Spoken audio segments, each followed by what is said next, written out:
why do you think it took more than 10 years for your healing to take place?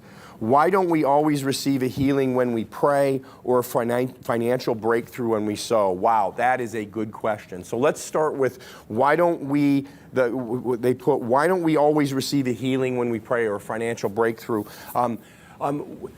Part of the challenge is in the question. And first of all, I want to say, if you ask this question, you know my testimony. You know that for over a decade, I contended with debilitating and mysterious health challenges. And it was just that, very challenging. So with all sorts of compassion and empathy, I say to you, part of the challenge is right here in the question. The question was, why don't we always receive a healing when we pray? Well, the truth is, we received the healing at the cross. And we got to get our minds around this. We received the financial breakthrough at the cross. We have received it. But the question's valid. What you're asking really is, why don't we always see the manifestation as soon as we pray if we've already received the healing or the financial breakthrough? And that is a really good question. My answer to that is, I don't know. And what I mean by that, I'm not trying to be flippant. What I'm getting at is God's ways are higher than our ways.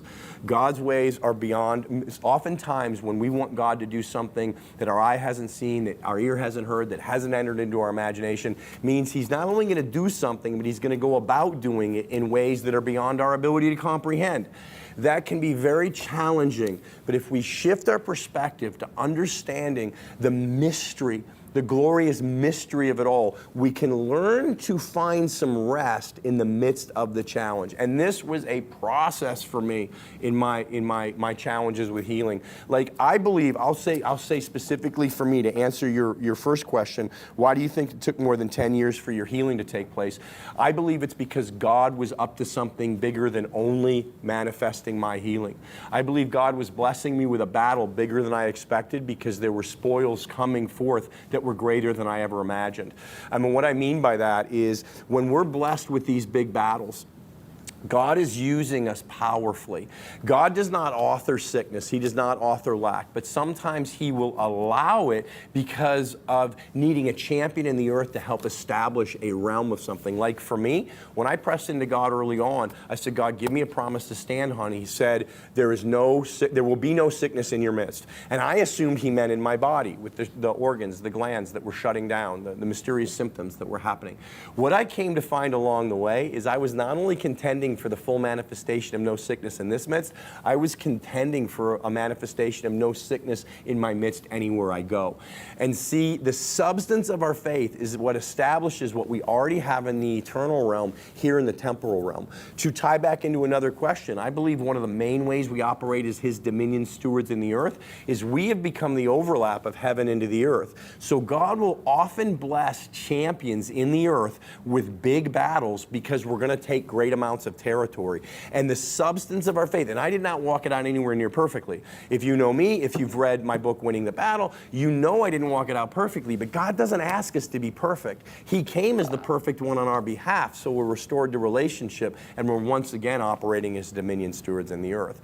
So me choosing to believe the eternal truth that I was healed by His stripes, me decreeing and declaring that I'm healed by His stripes, the very same Spirit that raised Jesus from the dead dwells within me and quickens my mortal body, and every aspect of my mortal body is being quickened and healed right now. Every time I decreed and declared that, it helped establish it in the earth. Not only did I see it break forth, but because I was blessed with a battle bigger than I expected, I not only saw my healing manifest, but I've seen many healing miracles because of it. At my lowest point, I cried out, discouraged, afraid, filled with self-pity. I cried out to God and said, Lord, I don't know what to do. I've prayed every prayer. I've decreed every decree. Nothing's working. Nothing's changing. God took me into a vision where many years in the future I'd come to the end of my race. I was coming into heaven. He was walking me into heaven. And as we walked into heaven, all these people were coming up to me and saying, Robert, thank you so much for when you ministered healing to me. Thank you so much for when you prayed healing for me. And I turned to the Lord and I said, Lord, I know I'm not great with names, but I'm pretty good with faces. I don't recognize these people. When did I pray for them? And he looked me in the eyes and he said, every time you declared, I am the Lord who heals, every time you declared that you were healed by my stripes, the truth of the eternal truth of healing went forth, and it was established in the earth, and somebody was touched. See, I believe one of the reasons that my healing, the full manifestation of my healing, took as long as it did to manifest is because God was blessing me with a battle bigger than I expected so I could see greater fruit and greater spoils than I ever imagined. Because the substance of our faith is powerful. But I received my healing 2,000 years ago at the cross. I received my healing when Jesus took his stripes for me. I was not contending for something I hope to see one day. This is another key God gave me, is I had gotten into a place of thinking, I want to see my healing. I hope to see my healing.